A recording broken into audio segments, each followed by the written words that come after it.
I'm the guy G Holy, and this is Big Holy episode 1.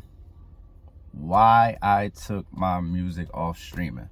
It's actually a lie. I actually haven't taken my music off streaming yet, so it's just really a lie. But why I'm going to take my music off streaming, while I'm in the process of taking my music off streaming, man, it really don't make sense, to be honest. Of course, everybody knows, I'm a super indie type guy, and I just fuck with having your own shit over somebody else's, you know what I mean? Like stuff. So I probably can't even monetize this because I said shit. So fuck it. I'm gonna just keep saying shit.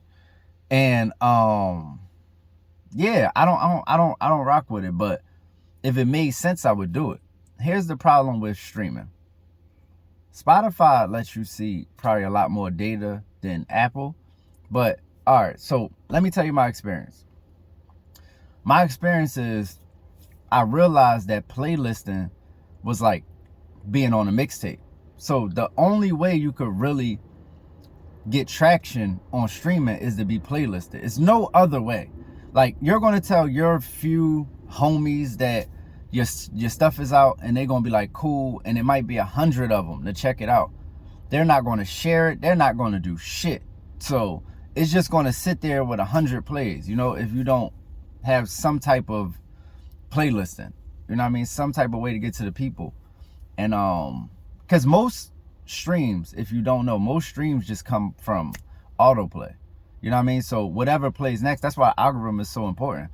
And there is a way to trip out Spotify algorithm, because I've done it. Maybe I'll teach y'all that one day, but I've had months where I had however many thousands and thousands of whatchamacalls, and it's not something I paid for. So I know how to kind of trip the algorithm, but it's still not worth it in the end, because at my peak, I had like 3,000, like maybe like 3,500 monthly listeners, and they were real monthly listeners. I was getting the follows, I was getting the saves, I was getting all that shit.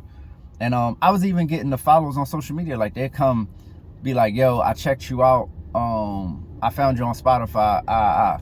They'd be like, I don't know, 10, 12, 15 people, So it's like, okay, this is working, I like it. But for all the people who didn't hit me personally so I could develop a relationship with them, it just was not worth it, because I have no clue who these people are. I don't know who they are. All I know is it's a number that's in Houston. That's the furthest I can go with the information about who this is. If they found me and now I'm in their top, because I was in, I don't know, like 12 people's top 10 artists or something like that. I don't know them 12 people. I don't know anybody. So for me, it's not enough information.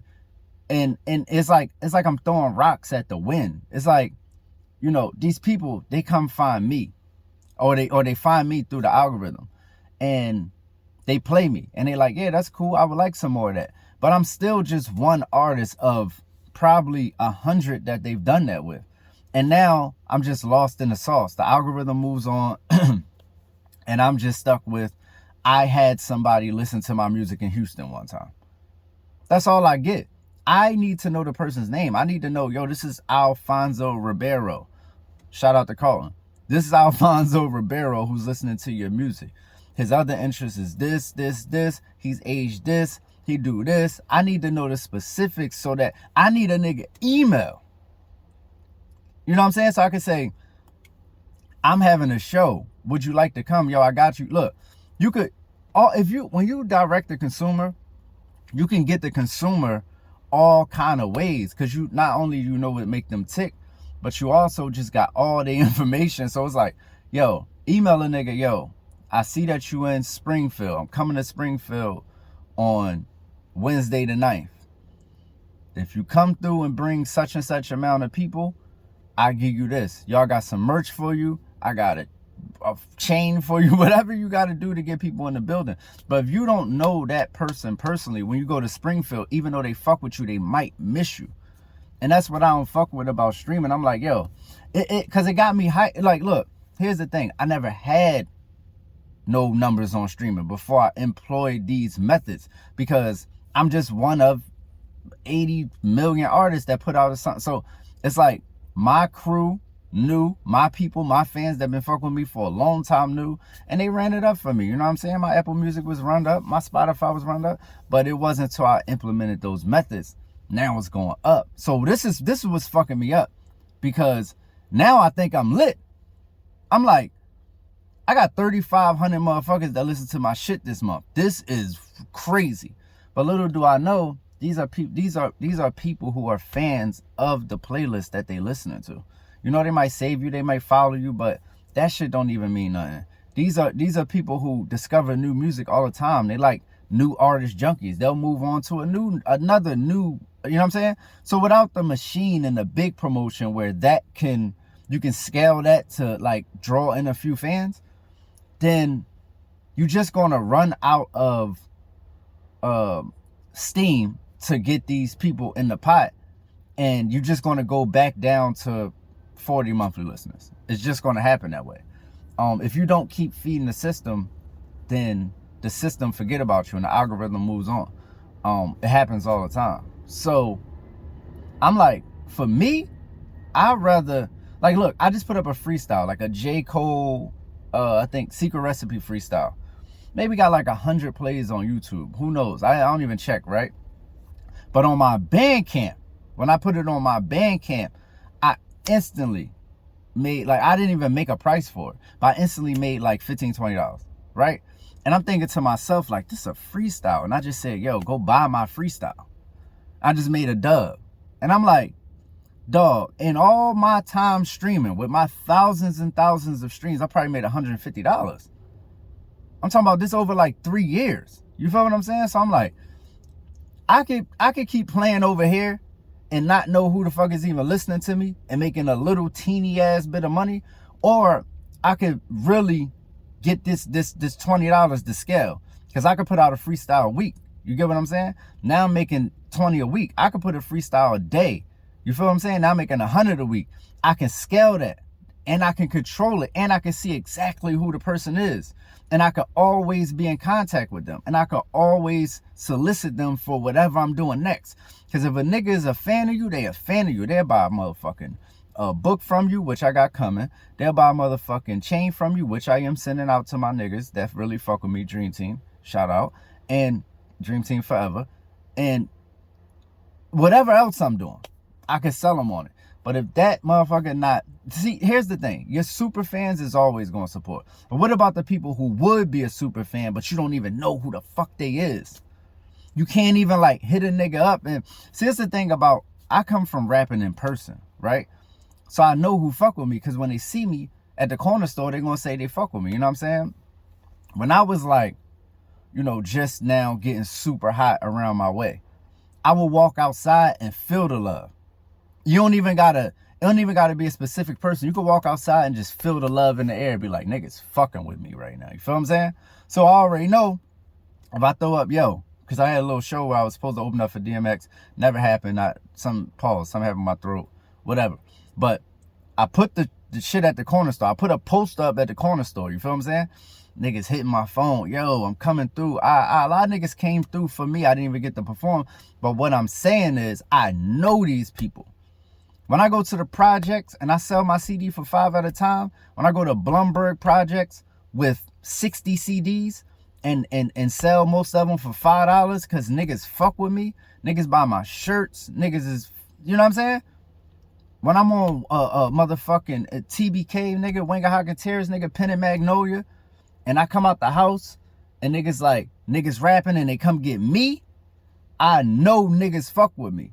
On streaming, I can't tell shit. It's like I'm blind, like feeling around like, okay, a nigga from Yugoslavia, like, oh, all right, like who the fuck is it? Like, I don't know, like, you know what I'm saying? And then especially when you start getting other countries, I start fucking with playlists that get me to other countries. I start fucking with, shout out to my nigga from Hip Hop Numbers, you know what I'm saying? I don't even know if you want his name out there, so I'm gonna just say Hip Hop Numbers, and a few other ones that's based in Australia. You know what I mean? They based in different places. So not only do those playlists get you in that place where they from, but it's an international playlist at that point. So you're going to get, you know, my shit was played in like 92 countries.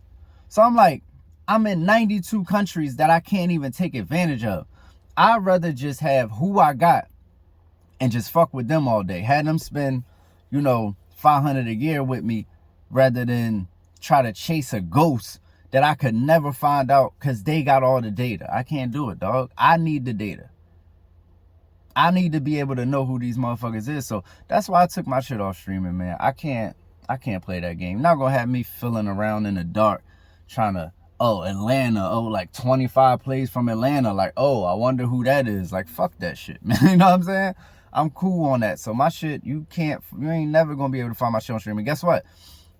The only thing I'm missing is the possibility of discovery. And guess what? I don't give a fuck, because I'm going to employ tactics on social media. Even this is social media, and this is probably a tactic. So I'm just saying, I'm going to employ tactics that get discoverability. I don't need the discoverability to be directly where the music is.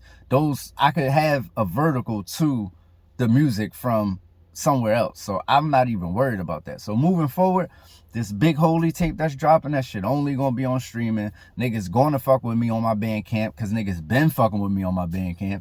I left Bandcamp. When I started popping on Bandcamp, I left Bandcamp to do streaming because I was trying to impress people with numbers who could potentially invest.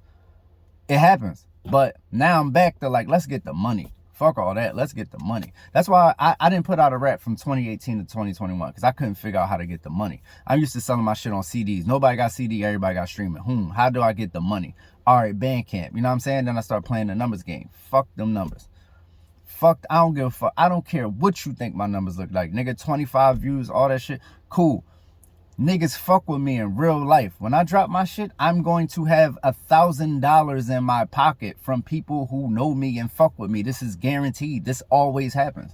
So fuck this whole other game. You know what I'm saying? I'm not tripping off that shit. There's niggas that fuck with me and they gonna keep fucking with me. I'm gonna keep growing this shit through shit like this. So it's the guy G Holy repping allrapnohiphop.com.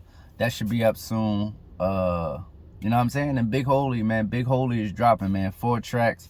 We're going to heat up January, February, and then I'm going to keep dropping. I'm going to drop the big tape probably like August, September. Probably drop the big tape I'll drop the big tape. I'm saying this now. I'm going to drop a debut album on my birthday. Fuck that. We doing it, man. If I don't, then it's just rapper talk. Rapper talk all the time. It's the guy G Holy, man. Love y'all. Take care of yourself. Take care of yourself, nigga. Your health, nigga. You know what I'm saying? Hug your girl, kiss your children, nigga. You know what I'm about. You know what I mean? Do all the shit that I'm about, nigga. Live holy. And that book is coming too. But yeah, let's do it.